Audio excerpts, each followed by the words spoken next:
Hello everyone, my name is Brian Wesley Marshall. I'm a 2D animator here at SCAD, and I'm here to talk to you about Irkalla's Trial, the short story for our final project. Now, I'm primarily, of course, an animator, and that's what I'm here for, but I also run a webcomic, actually 5 webcomics, and one of those is called Princess of the Thousand Dead, which this story basically takes place in. I actually had been wondering what to do for this next chapter. I knew I wanted to explore Irkalla's past a bit, but I wasn't quite certain how to do that. So I decided, perfect excuse with this final project was to figure that out, with everything that we've been learning about the hero's journey and everything. Now, Irkalla's Trial takes place in a world with 7 city-states, who for a while had relative peace until one of their kings, King Uruk, decided he wanted to take over not only these 7 city-states, but use it as a jumping point for conquering other lands. One of these other rulers of these city-states is Irkalla.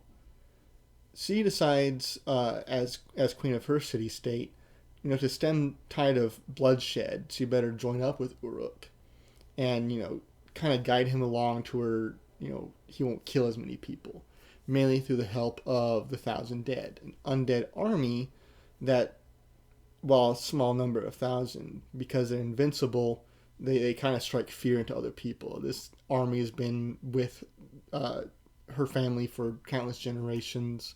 They've had this kind of power over them. So with the help of the Thousand Dead, she helps take over these other city-states, with the only true deaths being the kings of these other 5 city-states.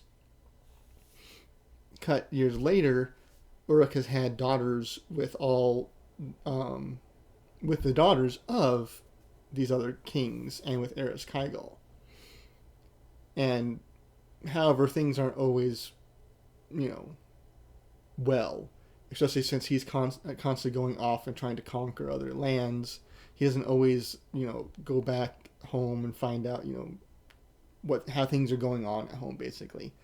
And taking advantage of this, 6 of the queens decide we're going to form a coup and overthrow him, because we're kind of tired of him constantly not ruling.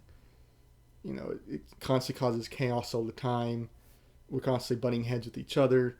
It's just better if we all went back to separate city-states. Knowing this will actually have more bloodshed than they mean to, and also to try to get Uruk to kind of look at home matters, she decides, I'm going to pretend to be part of this coup, but then have all these guards come and capture them, and most likely have to sacrifice my own life just to, get it to Uruk's head that, hey, you should look into this kind of stuff. Knowing that this will happen, she decides, I need to train my daughter and get her to become ruler in my stead, since I'll most likely not survive all this. And that's what is kind of like the framing device for Irkalla's trial.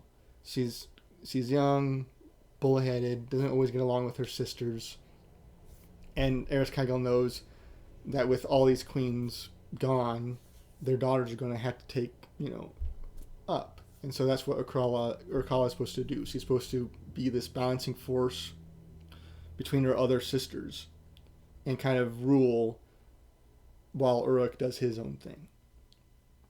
And it's kind of like, even though it's a short story, it's going to be told in 3 acts. Basically, her entering the tunnel, her being tested by these 2 jinn, and then facing a guardian that finally, gives her the power over the Thousand Dead. That she can, and kind of launching point. Because, throughout all of this, she's going to become less bullheaded and more measured and balanced, stem the tide of chaos and bring order into everything. And when it comes to her and her sisters, they all, later on, not in this right now, but when the webcomic actually takes place, they all rule different kinds of, aspects of rule. Like, Irkalla trains the armies. Sarpanet, who is basically the heir to everything, has to be a diplomat. Then you have, religion, agriculture, trade, mages, even festivities, all have to be taken care of by different city-states, and the princess is in charge of them. That way, and that's what basically Irkalla becomes. She becomes this mediator between her father, who's conquering places, and then her sisters, who are ruling the 7 city-states and trying to keep everything together. And that's basically what this is. So in the first act, she goes into the tunnel from her ordinary world into darkness, basically, in a very poorly lit tunnel. It takes her hours to actually get anywhere. And in here, she comes across 2 jinns. One representing the self that is and the self that isn't. So basically, all of her thoughts and desires, her choices that she's made, little pitfalls and pratfalls she's caused herself, and then, what other people think about her. The choices people make that affect her, in opposite of the choices she makes that, affect them. And it's within that, one of them, the one that tests the self, is basically going to be sending waves and waves of undead ghouls at her, and that she has to fight, while the other one constantly bombards her with the thoughts of others, like her sisters or her people, that kind of thing. And within there, she has, she remembers her mother's words and mantra and finds balance within. And then that leads her to be able to face the guardian unshakingly.